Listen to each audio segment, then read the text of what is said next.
Good to go, Kelly. Okay. Thank you, everyone. Good evening. Welcome to our Wednesday, September 30th caucus meeting of the Albany Common Council. JR, can you do me a favor? Just call out who's present for the record. You're muted. Sure, 1 second. So present currently, we have Kelly Kimbrough, Joe Igo, Alfredo Ballerin, Joyce Love, Councilmember O'Brien, Richard Conti, Tom Hoey, President Ellis, Ginny Farrell, Judy Doche, Sonia Frederick. From the staff, we have myself, Michelle Andre, City Clerk Danielle Gillespie, Senior Assistant Corporation Counsel Brett Williams, and then we have Lloyd Williams here. Councilwoman Fahey is now entering. Lloyd Stewart, I'm sorry, not Lloyd Williams. I apologize on that one. And that is it so far. Okay, as members come in, just let me know and add them. Okay, so is Mr. Gaddy's not here yet, correct? The other IDA? Not presently. Okay, all right, so what I'll do is just jump right into the agenda. Up first, approval minutes for previous meeting, the Monday, September 21st meeting minutes I'll be offering for passage. Excuse me. And then moving on to consideration of local laws. We'll have local law N. Mr. Igo, that'll be yours. And it'll be going to the law committee, but it has to do with vendors licenses. And I guess basically right now we're our door-to-door vendor licenses. In order to adhere to the state law and their requirements, we have to adjust the law or we don't comply. And so this change would be, or this local law would be to bring us in line with what DCGS and the state is requiring for vendors. Okay, that'll be going to the law committee. I can't hear you, Joe, if you're trying to speak. Yeah, if I remember correctly, under the last two chiefs, they weren't even handing out any vendor's license because they needed background checks. So I don't know what the point of this is right now, but if Brett could look into that. The reason why they weren't handing out licenses was because there was a deficit in our legislation. So this local law closes that deficit and allows us to issue them and the police to do the background check. Okay, but the point is the police would not do the background checks under the last two chiefs. So I want to make sure that they will do it instead of jumping through hoops for nothing. Right, this is to fix that. Thank you, Mr. Igo. That'll be going to the law committee. That's it for laws. Next, on the consideration of ordinances, ordinance 22-10120 by Ms. Love. That'll be going to finance, and it's a property sale to a Mr. Lacey of property at 47 First Street. Ms. Love, you're okay with that, right? You don't need to say anything. It's pretty straightforward. Okay, yeah, that will be going to finance. It's for the property at 47 First Street. Any questions? No? Okay. On next, we have ordinance by Mr. Hoey, 23-10120. And that is, it's going to be going to general services, but it's just removing the expiration date of the Hen Ordinance. Mr. Hoey, did you want to, is he here? Say anything? He's here. Did you want to say anything, Tom, about your ordinance? You're still muted. I'm sorry, got it now, I think. Yep. Is it the Hen Ordinance that we're talking Yes. about? Okay, I'm sorry. Yes. Yeah, folks, you know, when we passed this ordinance last year, there was a lot of concern that, you know, the chickens would be, well, hens would be taking over the city. They'd be all over. And to try to allay the fears of people, we put a limit on the number of permits issued, but we also put a 2-year sunset. And I think that we've shown that this will not be a problem, and I'd like to start the work on eliminating the sunset. So that's what it's about. If anybody has any other opinions on it, I think it was a good thing. I know there was a newspaper article that during COVID, when there was food insecurity, people did go out and buy hens. And talking to Danielle, I don't think we've had a lot, like banging the door down, but there are people out there. Some people had hens illegally. And then when they found out that it's legal, they are complying with the law and ordering a permit. Mr. O'Brien? Yeah, although my understanding is that out of I think we were authorized to give maybe about 50 permits, and we've only a handful of people, far less. In other words, we're not bucking up against the limit now by any means. I don't know what must be a reason for that. People are not as interested as we thought they were, but it's still something worth considering. Thank you. Ms. Farrell? I just wanted to note that in my ward, there was actually somebody that had hens illegally and wasn't keeping them in a wonderful situation. And because of this legislation, they actually had a whole process to do with them, where before this, they would not have, I don't know that they would have known what to do with these ill-kept hens. So there's actually several sides to it, because I hadn't thought of that until it happened. So. Okay, thank you, Ms. Farrell. Okay, that's going to General Service Committee. Next, ordinance 24-10120 by council members Ballerin, Love, and Robinson. And it's looking to increase the minority and women labor utilization rate for contractors from 17.8% to 25%. Mr. Ballerin? It's going to go to Human Resources, Human Rights for discussion, but if anyone cared to speak, you could.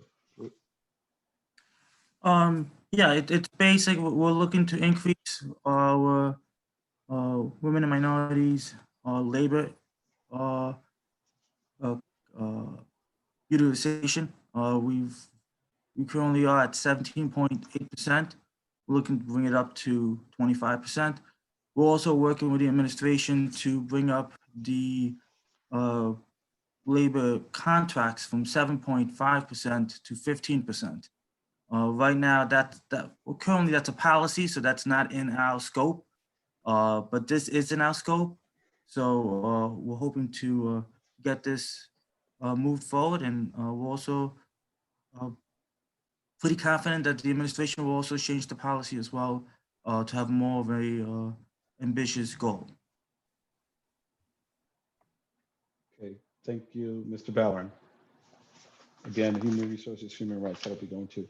So next ordinance is mine, ordinance 25-10120.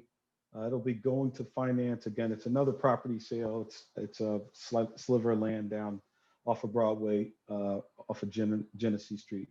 That'll be going to finance to be discussed.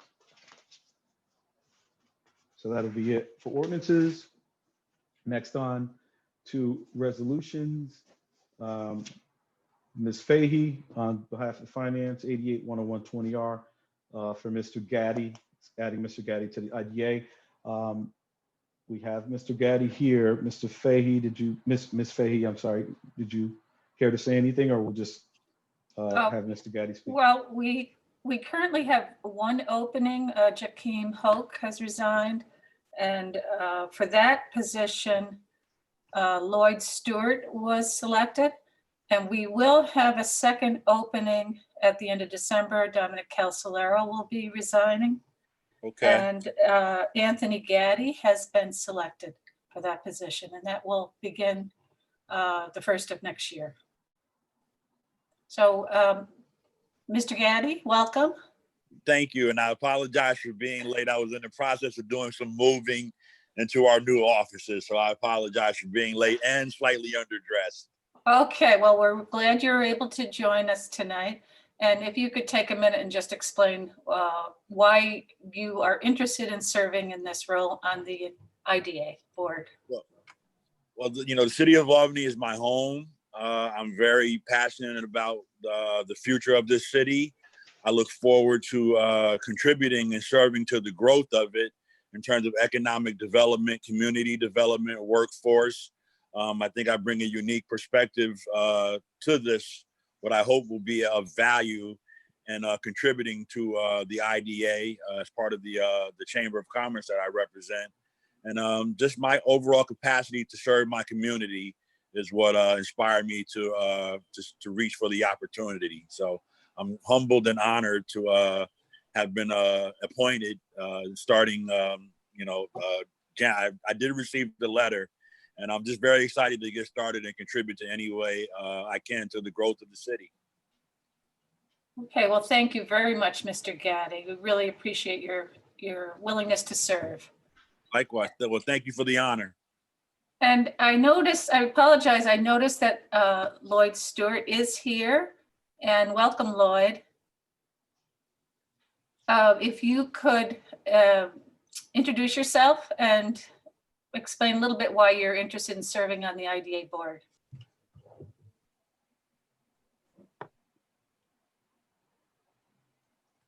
Sir, you're still muted.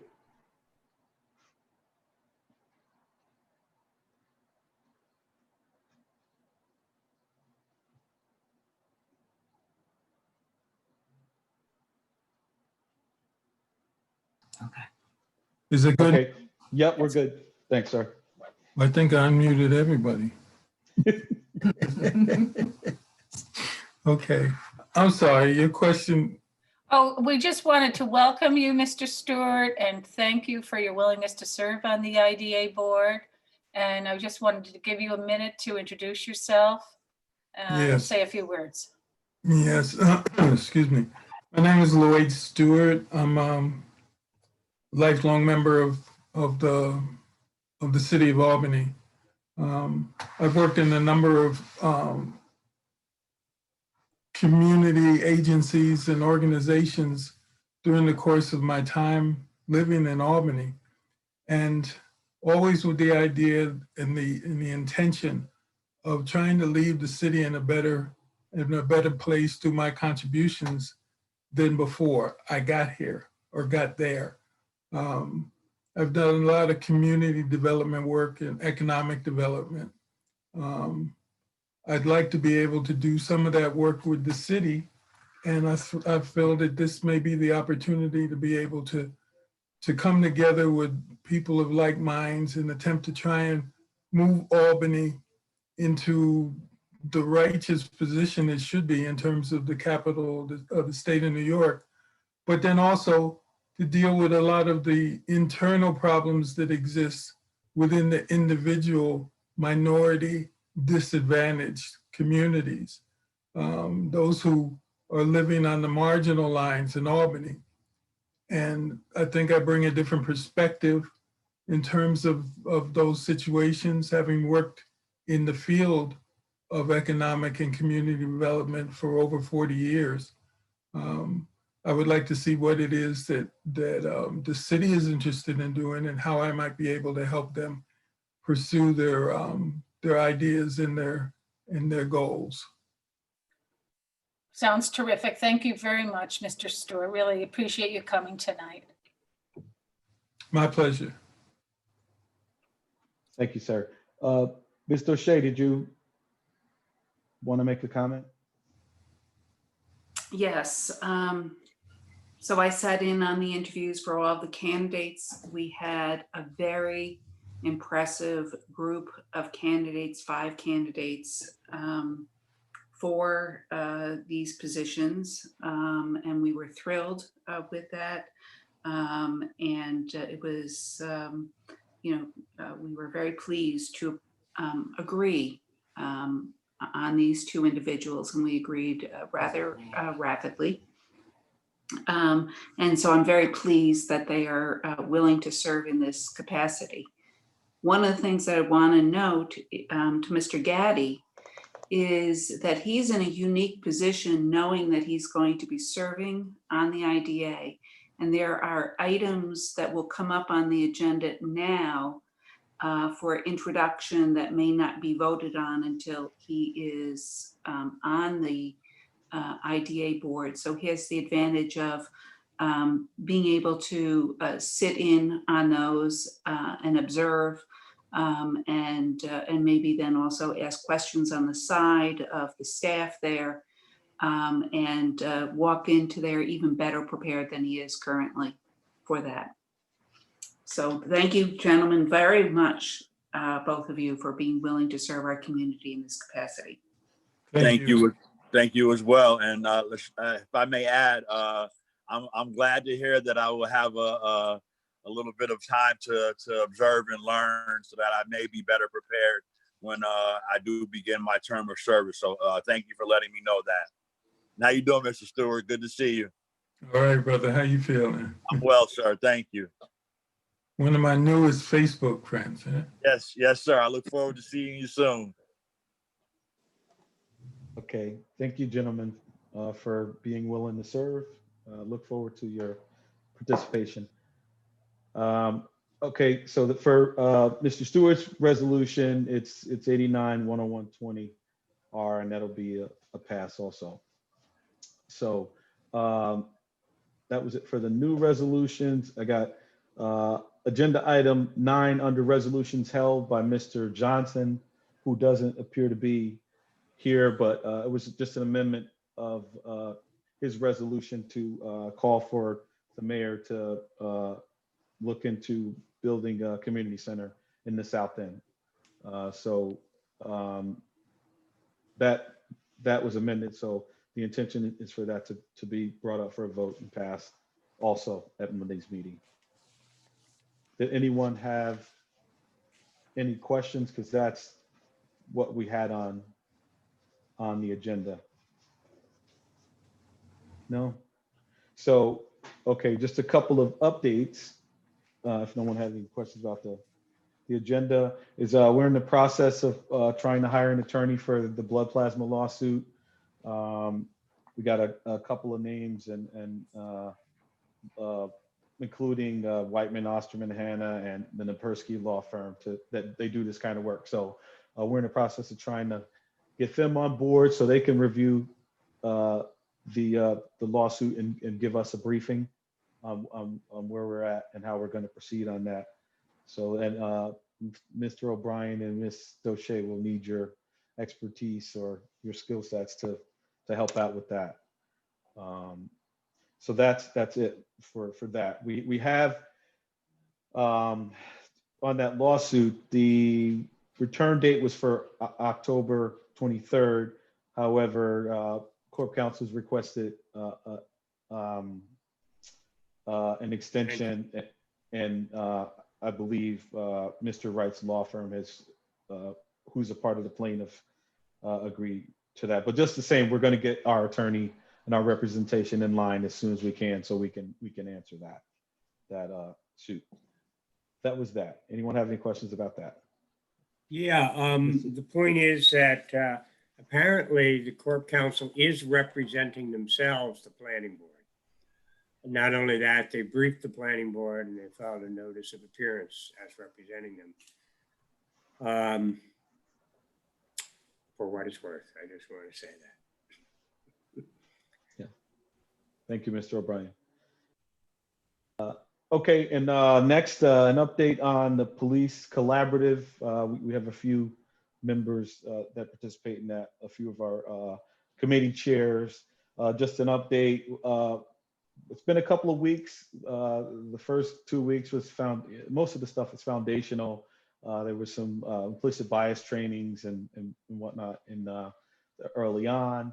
And then the next few weeks were spent with the police department presenting, what they do, how they do it, presenting data, giving us information on that. So right now we're at the stage where we're about to break out into different groups, and there are 5 different groups, and all of this stuff is accessible on the city's website. And if members would like, I could have Michelle pull it down and stick it in a repository for us if you'd like. But the documents are all there. We're about to do the breakouts and kind of tackle the work of drilling down on these things. We're going to pull community in to be a part of these conversations, and so that's where we're at this point with the collaborative. I mean, the few council members that are also participating, if you want, feel free to jump in and add anything I forgot. No? So was that, okay, Judy's got a question? Thank you. So you mentioned that there are 5 breakout groups, and that's going to happen soon. Will that be next Tuesday that will start? No, and what's happening now is after our last meeting, collaborative participants were supposed to list their top 3 requests for what areas they wanted to go into. Folks are going to be appointed on October 1st to their different breakouts, and then that breakout group is going to determine how it moves forward. They're operating independent of each other, handling different areas and subject matter. Can you give us an idea of the areas, the 5 topics? Yeah, let me.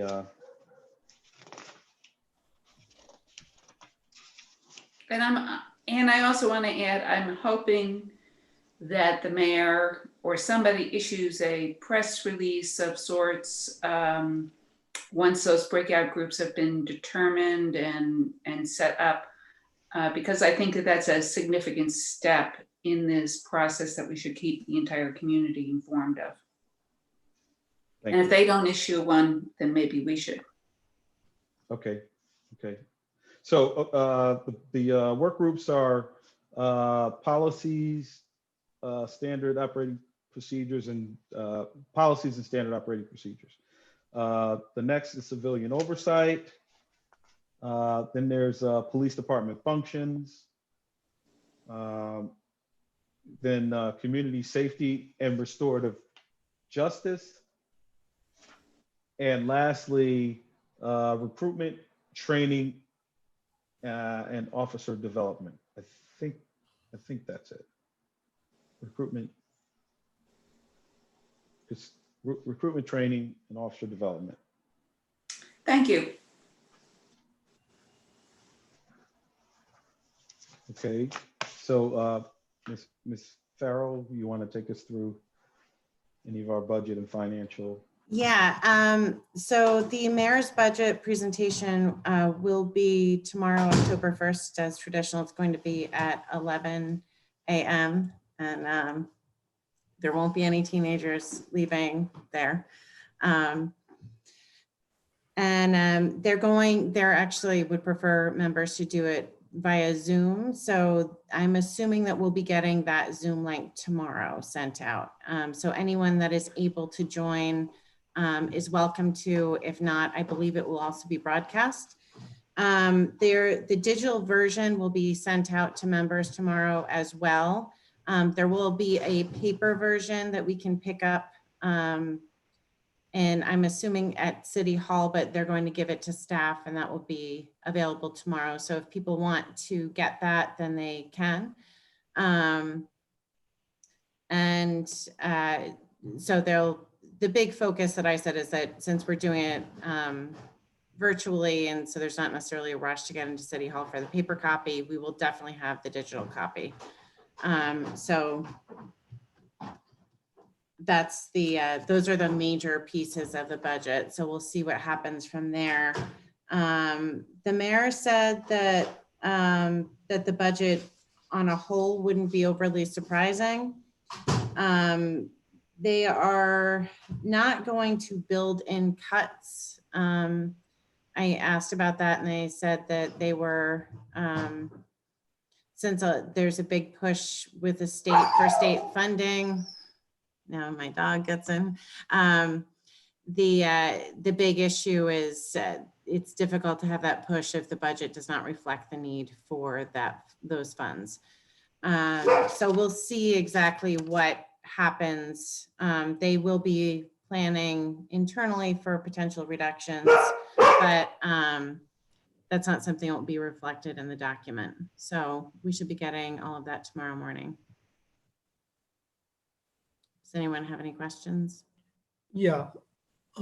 Can whoever, Danielle or Michelle, when they're available at City Hall, can you let us know? Hopefully they will be available tomorrow, so we can pick them up tomorrow. Absolutely. And I'll bring anyone there who may not want to come in. I know Councilwoman Dochette, you had some concerns. I don't mind dropping it off. If you want me to bring it to you, email me. Okay. And as far as the Zoom presentation, so no one's going to be at City Hall for the presentation. She's going to do it via Zoom. Right. Okay. And we'll have invitations. So obviously we can usually ask questions at these presentations. So we will be able to do that via the Zoom presentation. Our invitation will allow us to interact. I'll ask. I don't remember us being able to ask questions at the budget presentation in the past, Yeah. but that could be just me. Right. I'm assuming it's going to be consistent with everything before, but I'll confirm that and let you know if that's not the case, and I'll make sure that that's known. But we'll assume that it is the case because that's what has happened in the past. Okay, thank you. And I just want to note the website. I don't know why, but the calendar on the city website of events has had on there that they're doing a presentation to finance tomorrow from 5 to 7. I mentioned that too when you brought that up, and they said that they would be taking it down. So I'll confirm that that's off, but that there is no expectation of that happening. I pointed out that we would have had to notice it, and so we can't have that meeting. They're welcome to do whatever they would like, but there won't be an official council meeting that night. So I think that's all I have for now.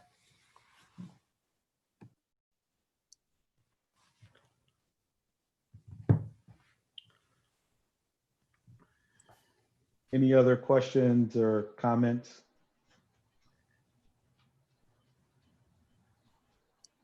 Okay. You got something, Mr. Igo? You're muted. No. I changed my mind. It's just like every day I read about something that I thought we would be hearing in budget announcements. I'm hearing about parks. I'm hearing about streets getting paved, and I'm getting some inquiries from people. What are we getting up my way and this and that? But I'll be bringing them up at our finance meetings. Thank you. Okay. Thank you for that, Mr. Igo. And you sent the email the other day regarding the Lincoln Park announcement. We had a leadership meeting the day before that, and it never came up. So no, it's just that I hear that we're being broke, but we're going out and borrowing a lot of money, and on top of that, we're looking for a civic center, not a civic center, but a community center. Community center. And somebody else is looking for one. Everybody's looking for something, and I thought we were broke. So maybe some of us were in the back of the line. Good question, Joe. Good question, Joe. Well, some of this is not city money, it's capital funds. Some of it's non-city money that we have grants coming through. So well, I've been going through a traffic study, common study on St. Peter's was putting up $100,000 for it over 2 years ago. And some of it's just striping and taking down some signs, and I can't get that done. So I'm getting inquiries from people. We can't get that done, and some striping and crosswalks, but we're doing streets and everything, borrowing money for that. So I don't know how to answer them right now. Thank you. Okay, thank you. Mr. Ballerin and then Mr. O'Brien. I know at the last finance committee, and I'm not sure if Jeannie can talk a little more about this. I had to leave early, but if I remember correctly, part of the presentation was showing that our gap wasn't as bad as originally proposed. The original gap was 17.9 million, and it's been shrunk down to now 15.8 million. I had to leave early, but I'm assuming that means that there will be no layoffs at this point. I'm not sure if that was stated at the meeting. So through the hiring freeze and the spending freeze, there was a lot of savings that were found through that. So there's not going to be any layoffs this calendar year. We don't know what's going to happen in 2021. That's, we'll kind of see what happens as we go through the budget process and the state aid process, all of those pieces. But as of this year, there will not be there's not any anticipated layoffs. Okay, Mr. O'Brien. Yeah, getting back to the announcement about playground refurbishments. Westland Hills was mentioned, one wonderful idea, but we were never consulted. So I'm hoping, and I did send a note to Jonathan, that whatever they're going to do in Westland, before they do it, they basically solicit some neighborhood input. I'm just afraid we're going to, suddenly see the construction crews up there doing stuff, which there might have been some other stuff that they might better have done. So yeah, I don't know. I just think there's got to be a better effort at communicating major projects to the, to the communities involved. That's it. Thank you, Mr. O'Brien. Okay. With that, if Mr. Hoey? Are we still talking finance or are we talking general right now? We're just talking general. Okay, yeah, I just want to let everybody know, I'm hoping to join you on Monday, but I'm going in for major surgery on Friday. And, I'm a little bit nervous, but, there's a few council members I'll haunt if something does happen to me. But I hope to see you all on Monday. If not, I'll see you at the next caucus. Thank you. Well, best wishes. Yes, best wishes. Good luck. Absolutely. I look forward to Godspeed, seeing my you good at brother. the. I look forward to seeing you at the next caucus. Yes, definitely. So, okay, if no one has anything else, motion to adjourn. First, Ms. Love, second, Mr. O'Shea, all in favor? Aye. Aye. Okay, everyone be safe. Good night. Right.